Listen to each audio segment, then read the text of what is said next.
Presented by Still a Frog.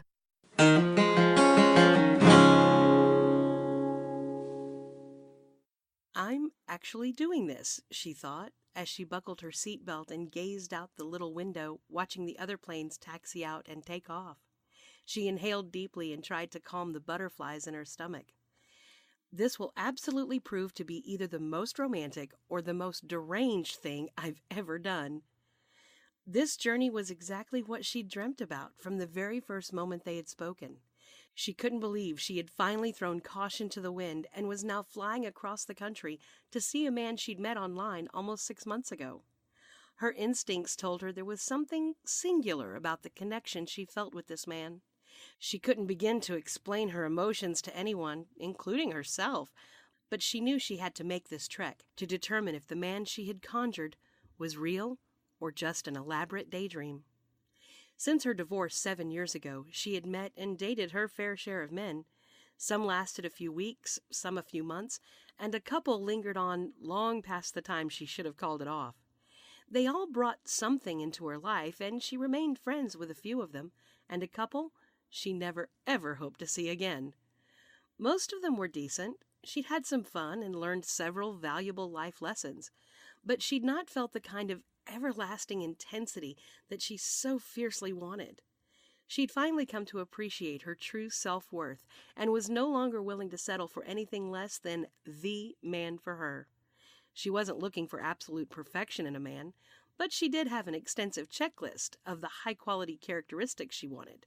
He would be tall, handsome, intelligent, sincere, charming, sexy, successful, wealthy, and most of all, he would be available, legally, physically, and emotionally. A girl can dream, right? She laughed to herself as she reflected on how it all began. It was late one Saturday afternoon, while she was occupying her time with mundane household projects to distract her from the undeniable fact that there would not be a handsome man taking her out on a date tonight.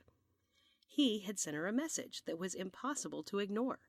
She was immediately drawn to his picture and the mischievous look on his face that made her feel like he was staring straight at her with a smile that said, "I can't take my eyes off of you." It was an intense feeling she'd never experienced before, at least not from a photo on an online dating site. His message was very sweet, sincere, and extremely well written. Typically, she wouldn't jump to respond, but this one was so engaging she had to find out more, immediately. She swiftly replied with a flirty, witty email that instantly captured his full attention. A rush of adrenaline-fueled excitement suddenly came over her, and she realized this feeling was exactly what she'd been missing most in her life. There was just one catch. There's always a catch. She lived in the Sunshine State, and he lived in the frigid Midwest. She knew that her life was very well established, and she wasn't uprooting it for anything or anyone. So how could this possibly develop into anything significant? The distance between them would make regular dating nearly impossible, so she knew it wasn't practical to keep talking to him, but she was so captivated that she couldn't resist. They wrote to one another for several weeks, during which she constantly reminded herself to keep everything in perspective so that she would not find herself hung up on a man who was thousands of miles away. It was all simply strokes on a keyboard, words on a screen. And although it was exhilarating, it wasn't real. Not yet. Then one day he surprised her with an email that he forwarded to her from his employer. It simply stated his current employment contract would end in 30 days, and attached was an agenda for a meeting in Vegas the following week to discuss his next move. She immediately called him. "What's this all about?" "I see you got my message. I just thought I would share with you some good news," he casually replied, as if it was no big deal, playing with her as he tried to hold back his own excitement. "What does any of this have to do with me?" Now she was really curious, but she tried to remain calm. "What it means is that within the next 30 days I need to relocate, and currently my options are somewhere in the Midwest or—" He intentionally didn't finish the sentence, and she immediately jumped in. "Here? Now you're catching on," he laughed. "Meet me in Vegas and help me make my final decision." "I'd love to," she replied, without so much as a flicker of doubt. I was hoping you would, he said with a smile.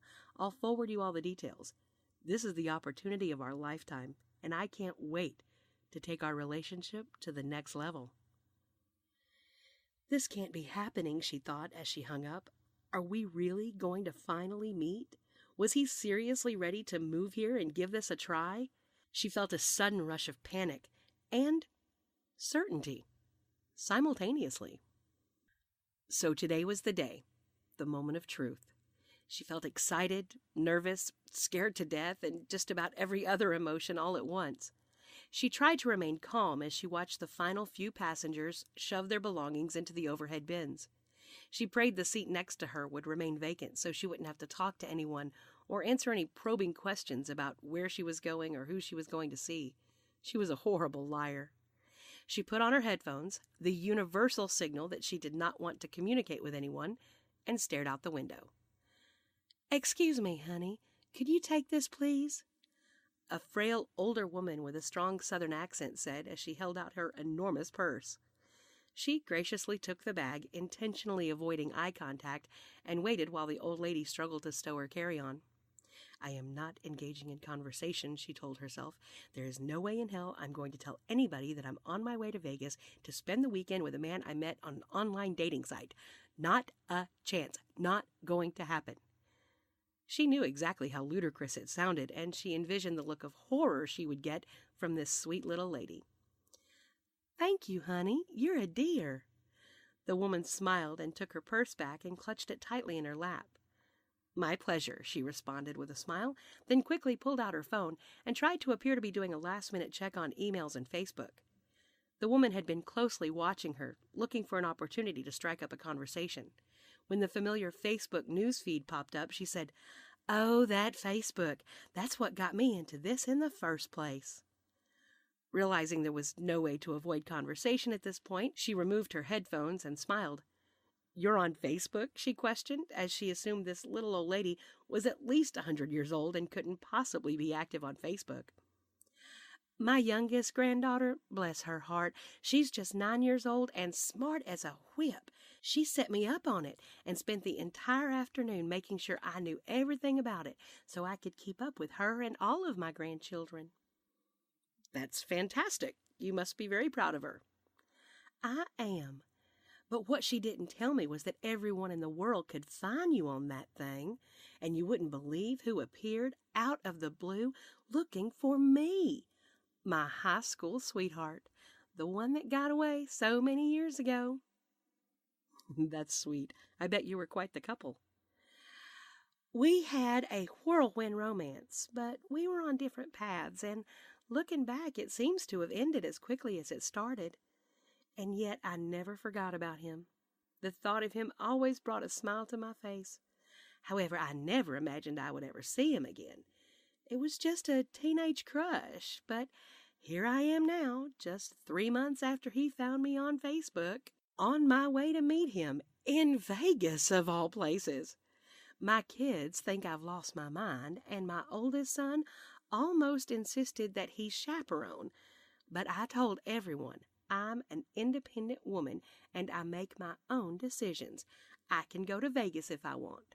I can even stay in Vegas if I want. I don't think that'll be the case, but the advertisements say that whatever does happen there stays there." Her eyes lit up and she laughed as she told the story. "You go, girl," she thought as she listened to this adorable woman in her charming Southern voice. "Well, if it makes you feel any better, ma'am, I'm on my way to see a man I met on an online dating site. Can you believe that?" The things we do for love, dear. I think everyone needs to take a chance. Go out of your comfort zone and live a little. I wasted too many years of my life doing what pleased everyone else. You're too young for that. Go chase your dream before you're past your prime." "That's what I'm doing," she said. "And so are you. We're two of the smartest, strongest, boldest women out there. We may find soaring happiness or we may return home wretchedly sad, but either way, we'll have one hell of a story to tell." Romance is always a gamble. That's what makes it so amazing. No two loves are the same, and you're never too old to experience a new one. "Then let's go roll the dice," she replied, taking the fragile, wrinkled hand that told so much about this lovely woman's life.